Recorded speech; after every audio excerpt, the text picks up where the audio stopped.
अब राग और द्वेष क्या है? राग मतलब ये नहीं, इस राग की बात नहीं की जा रही है। ये जो राग है ये स्पेशल राग है। यदि इस राग और द्वेष को हमने समझ लिया, लाइफ सेटल हो जाएगा। जो भी कोई व्यक्ति मेरे मन के हिसाब से या मेरी इच्छा के हिसाब से वो कार्य करे या वो बात बोले, उससे राग हो जाता। मतलब स्नेह, प्रेम, आकर्षण, आसक्ति बढ़ने लगती है।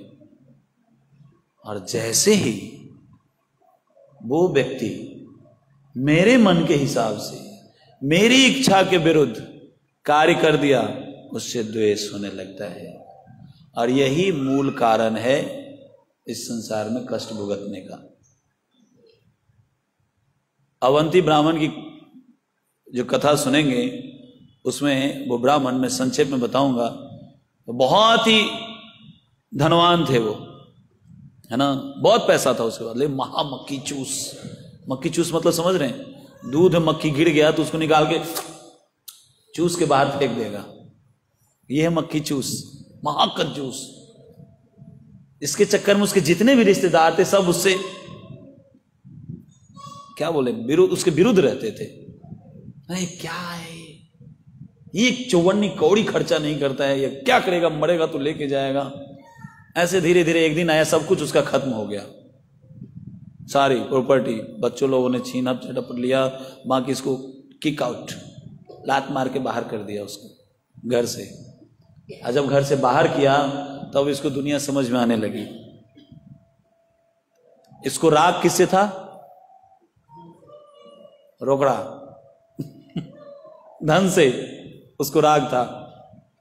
अब जैसे उसके अगेंस्ट सबने हुआ, उसको विरक्ति आनी शुरू हो गई, द्वेष हो गया, सबसे छोड़ छाड़ के घर भागा हो, क्योंकि भगाया सब उसको। और उसने, उसकी जो शिक्षा बहुत ही प्रसिद्ध, वो मतलब बहुत ही इंपॉर्टेंट है एक साधक के जीवन के लिए, चैप्टर को सबको पढ़ना चाहिए। कुछ साधक होते हैं जो रेगुलर उसको पढ़ते रहते हैं। उसमें वही बता रहे हैं कि सारी समस्या का जड़ क्या है? मन, मन है। ये मन क्यों है? अज्ञानता के कारण, अज्ञानता के कारण। और अज्ञान क्या है? सबसे बड़ा ज्ञान क्या है? मैं ये शरीर हूं। सबसे बड़ा ज्ञानता यही है। जैसे हम ये समझने लगेंगे कि मैं इस शरीर में, मैं आत्मा हूं, भगवान का अंश हूं, और मेरा स्वरूप कुछ और है, मेरा क्रियाकलाप कुछ और है, यदि उस ज्ञान में स्थित हम रहने लगेंगे, डेफिनेटली इस प्रॉब्लम से बाहर हो जाएंगे, मन की समस्या खत्म हो जाएगी। ज्ञान तो सबको है, स्पेशली प्रभुपाद जी की कृपा है कि जो भी इस संस्था से जुड़ते हैं, आते ही उनको इतना तो पता चल जाता है कि I am not this body, I am soul. इतना तो रट्टू मार देते हैं सब, नहीं मैं शरीर नहीं, मैं आत्मा हूं। तो भाई फिर आत्मा हो तो आत्मा का स्वभाव क्या होना चाहिए? आत्मा का स्वभाव, आत्मा का क्रियाकलाप क्या होनी चाहिए? इंद्रिय तृप्ति नहीं, हाँ कृष्ण की अपनी नहीं, कृष्ण की इंद्रिय तृप्ति, यही एकमात्र उसका कार्य है। जीवेर स्वरूप है कृष्णेर नित्य दास। वो जो भी सोचेगा, जो भी करेगा, उसके हमेशा 24 घंटा दिमाग में कृष्ण ही चलने चाहिए, उसके सेंटर पॉइंट कृष्ण होनी चाहिए, ना कि अपना सेंसेस, अपनी इंद्रियां नहीं होनी चाहिए। ये जीवात्मा का काम है। ये याद रहता है किसी को? किसी को नहीं याद रहता। यदि याद रहेगा, यदि मान लीजिए कोई हमें गाली दे, कोई हमसे ईर्ष्या करे, तो किसको देगा गाली? वो हाँ, शरीर को देगा। ये बहुत टफ है एक्सेप्ट करना, चाहे इसको याद रखना कि कोई मुझे इंसल्ट कर रहा है तो मुझे नहीं, मेरे शरीर को कर रहा है। हमें शरीर ने, मैं आत्मा हूं। आत्मा को तो कोई देख ही नहीं सकता। तो जब जिस चीज को हम देख ही नहीं पा रहे हैं, महसूस ही नहीं, मतलब स्पर्श भी नहीं कर पा रहे हैं, छू नहीं सकते, उसको मैं कैसे, किसको क्या सोचिए गाली दूंगा? अब थोड़ा सोचिए, आत्मा का साइज एक बाल के नोक, सबसे टप ऑफ द हेयर जो है, उसका 10,000वां भाग हमारे साइज है।